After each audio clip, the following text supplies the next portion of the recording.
If you're looking for a 42-inch OLED display, but you don't know which one to go for, you might want to hang on and have a look at the new screen from Chinese manufacturer KTC.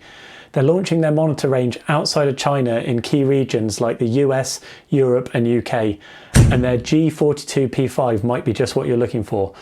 Let's check it out and compare it with LG's and ASUS's screens now.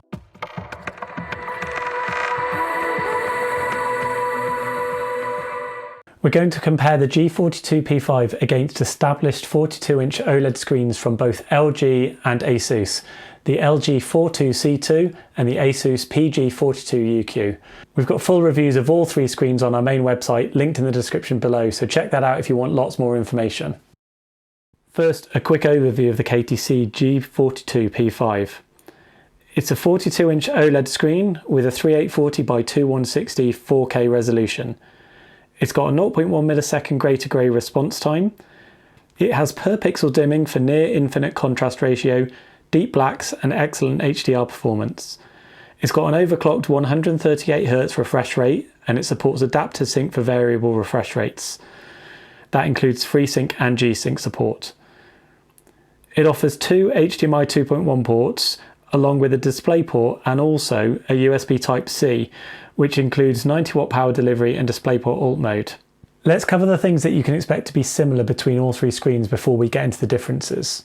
They're all based on LG Display's WRGB subpixel layout OLED panel, so you can expect near instant response times, per pixel dimming for infinite contrast ratio, deep blacks and excellent HDR performance without blooming and halos.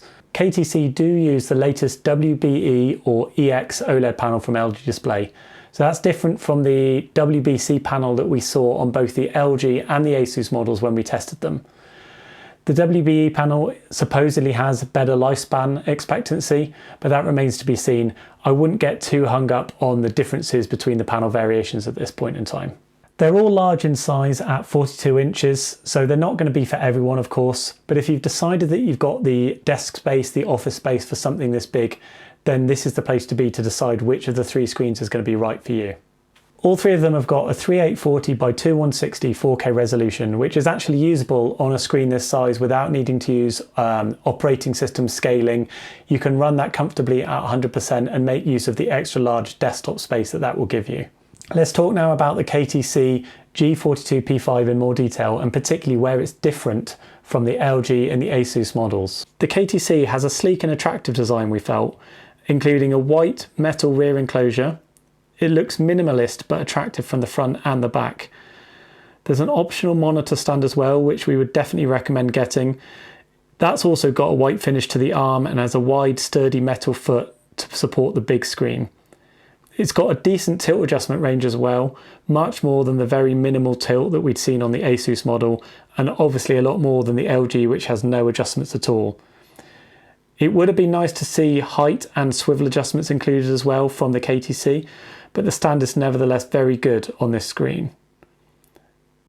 It also includes some attractive and pretty subtle RGB lighting in the stand. This is our favourite model actually of the three in terms of design and aesthetics.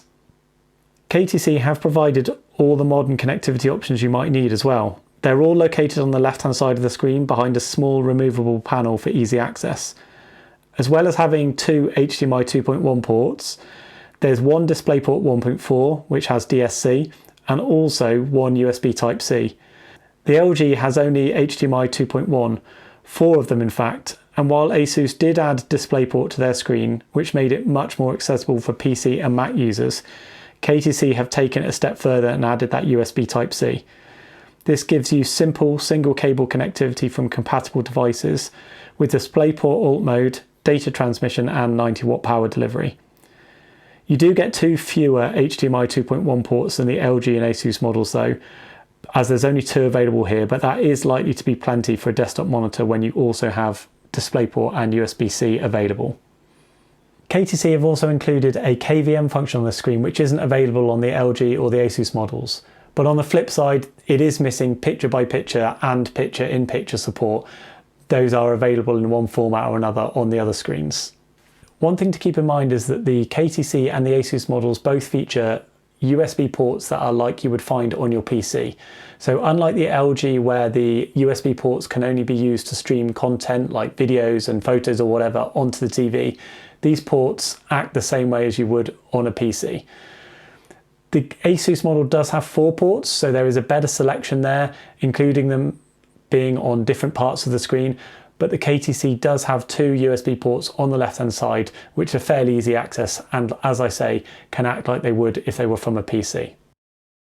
The KTC screen also includes 2x8-watt stereo speakers. Now these aren't as powerful or punchy as the 2x10-watt with the subwoofer that you get on the ASUS, or the higher end Dolby Atmos supported speakers that are available on the LG C2, but that of course is a TV and is designed to be used in that way. They are pretty decent, but you may want to also consider an external soundbar or maybe even using headphones or whatever for your gaming. They're going to be offering you better sound than you get from most desktop monitors though. 2x8 watts is still pretty decent. Being aimed at the desktop monitor market, the KTC does include a PC standby mode. Now this isn't instant. When your PC goes to sleep, it takes around 60 seconds for the screen to display a no input signal message before it then goes to sleep, but it will at least sleep. The LG, because it was a TV, you had to turn off manually from the remote. There were some third-party applications that can help with PC support and PC sleep mode.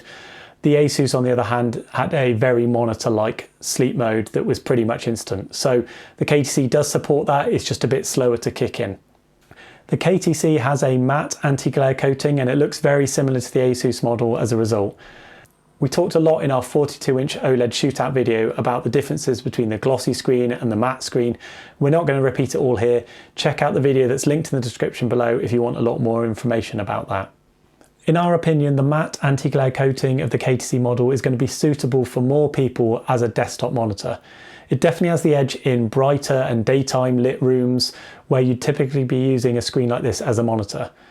If you're going to be using the screen in a dark room for HDR and gaming, then it also has a very similar performance to the LG's glossy coating anyway. The two look basically identical. Now the LG does have a bit of an edge with its glossy coating when it comes to dim or moderately lit rooms. Blacks will look deeper, they'll pop a little bit more, there's no doubt about that. But at the same time, we think that for the vast majority of people, the avoidance of reflections and the matte coating that the KTC and the Asus models offer is going to be preferable. That's all going to come down to personal preference, of course, so you're going to have to decide at what time of day you want to be using the screen, what your lighting is like, where your windows are, where your lamps are. Overall, we think that the KTC and Asus models will have the advantage for most people as a desktop monitor. Using the KTC for office and general applications is generally okay, but there are some OLED protection features and brightness controls that can become a little bit annoying. We should start by saying that all 3 screens use the exact same panel sub-pixel structure, and so text clarity and text rendering is going to be the same on all 3. On the KTC, you cannot disable the ASBL feature, which detects static content and will dim the screen when it detects that from time to time. This was available to disable on the Asus straight from the main on-screen display. You can also disable it on the LG via the service menu if you have a specific remote for that. We did find that the ASBL on the KTC model was less aggressive and less obvious than on the LG by quite a way. Sometimes you will see this when you're using it for office use and any kind of static content. The screen will dim a little bit, only to then brighten again a little bit later on as you move things around and as the picture changes. We have suggested to KTC that they should consider adding a mode that would allow you to disable this properly from the main menu like you can on the Asus model, so maybe look out for that in a future firmware update. The KTC does have a much larger brightness adjustment range for SDR though, allowing you to adjust all the way from 400 nits down to a very low 2 nits. This allows adjustment that is significantly brighter, but also significantly darker if you need, than the LG and the Asus models. Remember, all 3 screens can turn their pixels off individually, so you get true blacks and an amazing contrast ratio. The ABL function varies on each of the 3 screens. So this is the function that controls how bright the screen will get depending on the content being displayed. This is an inherent technical limitation of an OLED panel. So all 3 models feature ABL, but it will behave differently on each of them. To measure this, we talk about APL. So this is average picture level, and we measure it by displaying different sized white windows the rest of the screen being black, from a 1% white window all the way up to a 100% white window. So this allows us to see at what point the brightness of the screen is lowered depending on the overall image that's being displayed. The KTC cannot sustain the same brightness at all APLs, unfortunately, which does mean that in office and general desktop use, sometimes you'll see the brightness lower as your window size changes or the content changes. This happens even at a calibrated 120 nits brightness level, but we've also included the behavior at 150 and 200 nits, which are other commonly used brightness levels. Ideally, the coloured lines would be flat across the graph, showing the screen could sustain the same brightness at all APL window sizes. That's unfortunately not the case here with the KTC at the moment. The LG can sustain a calibrated 120 nits at all window sizes. That's shown by the blue line on the graph here, and shows only minor brightness drops if you're using a 150 nit or a 200 nit brightness level, and only then when the size of the APL becomes particularly high. It's therefore very rare to see the ABL kick in real use on the LG, even for office applications. So even though the ASBL feature that detects static content is more aggressive and does kick in more often than the KTC, the ABL side of things will be less apparent. If we compare it now to the ASUS PG42UQ, you can see that on the latest firmware we tested, the screen could sustain 120 nits pretty much at all APL, but showed similar ABL dimming for 150 and 200 nit levels, and that's even for mid-sized windows. The older firmwares V23 and V28 were far worse still. However, Asus do also provide a handy uniform brightness mode, which since the version 31 firmware basically stops this from happening, and it allows you to run at anywhere up to about 200 nits without the ABL ever being needed. This does make a bigger difference to user experience for office and desktop uses, certainly compared with the non-uniform brightness mode. We've spoken to KTC about including something like this on their G42P5, and they said they're going to look at this for a future firmware update, so that's great news. When that's available, that will really help. The LG has the edge when it comes to calibration, being able to offer better accuracy with normal software profiling, and also allowing you to hardware calibrate the screen if you've got a suitable device. Of course, all of this only really matters if you've got a calibration device and the relevant software, but if you have, then the LG is going to offer you better flexibility and better overall accuracy than the other two models. You're probably going to be more concerned about how the screen is out of the box and what can be achieved through a few simple on-screen display adjustments, and how it's going to be performing for general use and for general users. All three screens have a wide colour gamut, and so it's going to be best to consider the sRGB modes on each of these when we're talking about general SDR desktop office use. The LG has the most accurately calibrated gamma curve out of the box, closest to 2.2, but the KTC and Asus models are not bad overall either. The KTC has the most accurate white point with a 0% deviance from our 6500K target. The Asus is a little too warm by 4%, and the LG is a bit closer but slightly too warm by 2%. Not much in it, but the KTC has a slight edge when it comes to colour temperature. All three models offer a very good emulation and clamping of the smaller sRGB colour space, and there's very little to separate the three when it comes to colour accuracy of sRGB colours. With a delta E of 1.5 on the KTC, 1.9 on the Asus and 1.3 on the LG, they're all very close. The LG has the overall edge though, as its maximum delta E is only 2.3. All three displays offer good sRGB modes with decent colour accuracy, and they should be fine for normal desktop and SDR uses. There's not really much to separate the three of them here. All three of these screens have a native 120Hz refresh rate, with the KTC and Asus models offering a small overclock mode to boost this up to 138Hz. Variable refresh rates are supported via adapter sync as usual on all three. The small refresh rate boost does make a small difference to motion clarity and frame rate support. Every little helps here. It's not very much, but it can help a little bit. You can see pursuit camera photos capturing the perceived motion clarity of each screen here. Since they're all using the same OLED panel, the grey to grey response times are very similar on all three screens. All of them are below 1 millisecond grey to grey. We don't really need to compare those in any more detail. If you want more detail, please check out our full written reviews of all three screens that are linked in the description below. The KTC has the lowest input lag measured of the three models, with only 0.25 milliseconds total display lag, compared with 1 millisecond on the Asus and 4.3 milliseconds on the LG. All of them are very low and all suitable for fast-paced gaming, but if we're being picky, then the KTC does have the edge here. The KTC and Asus models have a few added gaming extras like crosshairs, timers, FPS counters, and black equalizer shadow detail controls, which the LG doesn't have. In case you're interested in any of these kind of controls and features, then you'd find those on the KTC and Asus models like you would on other familiar gaming monitors. Console support is the best on the LG C2 as it's got enough HDMI bandwidth to support 4K 120Hz 10-bit at the full 444 chroma. It can also support HDMI VRR fully and also supports Dolby Vision gaming.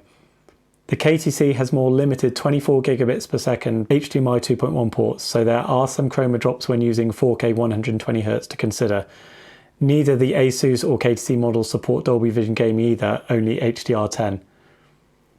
HDR is obviously a key consideration when choosing one of these three screens.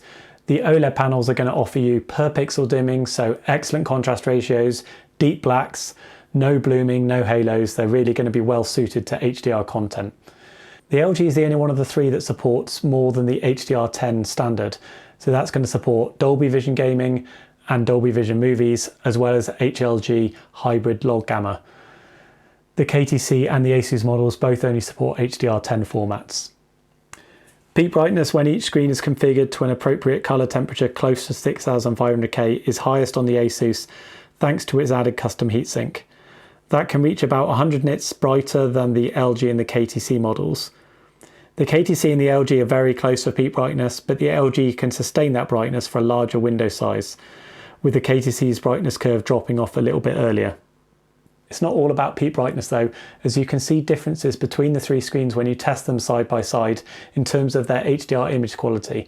How bright they get, how bright mid-tones look, how much the image pops. The three of them do look different when you compare them side by side. When we compared the Asus side by side with the LG did look quite a bit brighter and provided a more attractive HDR experience despite the higher peak brightness capability of the Asus. This was down to the HDR tone mapping as far as we can tell, and even more stark when we enabled the dynamic tone mapping feature on the LG, a function that moves you further from the artistic intent of the content but does make dark and mid-tones look a fair bit brighter. The LG did seem to have a more pleasing HDR experience than the Asus in a side-by-side comparison. We then compared the KTC side-by-side with the LG as well, but found the performance to be a bit more similar between the two models. The KTC was a bit darker when the APL size was in the low to mid range, but overall the screens looked closer to one another. If you enabled the dynamic tone mapping on the LG, you do get a boost in brightness again though, which is a function not offered on either the Asus or the KTC models. Screen coating is also going to come into effect here when you're talking about HDR. If you're viewing any of the screens in a proper dark room, which is how HDR content is designed to be viewed, then all three screens look identical. The matte coating, the glossy coating, it doesn't matter. If you're in a dimly lit room or a moderately lit room, which is potentially more likely for viewing conditions, then the glossy coating of the LG does have the slight edge. Blacks look deeper, they pop a little bit more, the contrast looks a bit deeper, whereas the matte coating on the Asus and the KTC models does dull the contrast ratio a little bit. If you were going to be viewing the screen in a brightly lit room or in daytime viewing conditions, that's not really particularly ideal for HDR content in the first place, but if you were, then the matte anti-glare coating of the KTC and the Asus models is probably going to be preferable. You're going to avoid all the issues with reflections and that kind of thing that you would get on the glossy coating on the LG. So if you were to view the screen for HDR content or any content in a brightly lit room, then the KTC and the Asus models definitely have the edge there with the matte coating. The KTC G42P5 is expected to be released across Europe, China, the US and the UK at a retail price of around $1,100 US. It's available in the UK already with the stand included at around £1,160. You can check the latest pricing in the links below. So this price puts it somewhere in between the LG model, which can be had for around £950, maybe even a bit less, that's been around a lot longer, and the Asus model, which is around £1,400 in the UK. So it sits somewhere in between the LG and the Asus in terms of price point. I'll leave links for you to check out the latest pricing and availability in your region in the description below, so check that out to consider the pricing of all three screens. You probably know what to expect from these screens generally anyway. The 42-inch OLED panel offers excellent performance in terms of gaming, near instant response times, deep blacks, best contrast ratio, local dimming at a per pixel level, all that great stuff that you're used to. The KTC model has come along and added a few extra functions that I think will make it an attractive option for some users. It's very much aimed at the desktop monitor market, but adding USB-C, a KVM function and a proper decent stand have made a difference and make this a more practical option for many people. The matte anti-glare coating of the KTC is going to be more suitable for most people when you're considering the screen as a desktop monitor.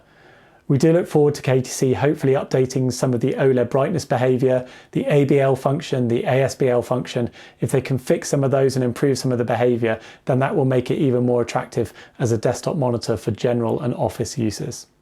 The LG has the edge when it comes to multimedia users.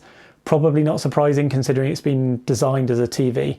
It's got wider support for HDR formats, including Dolby Vision. It's got more picture settings and controls and a generally better overall HDR performance than the other two screens.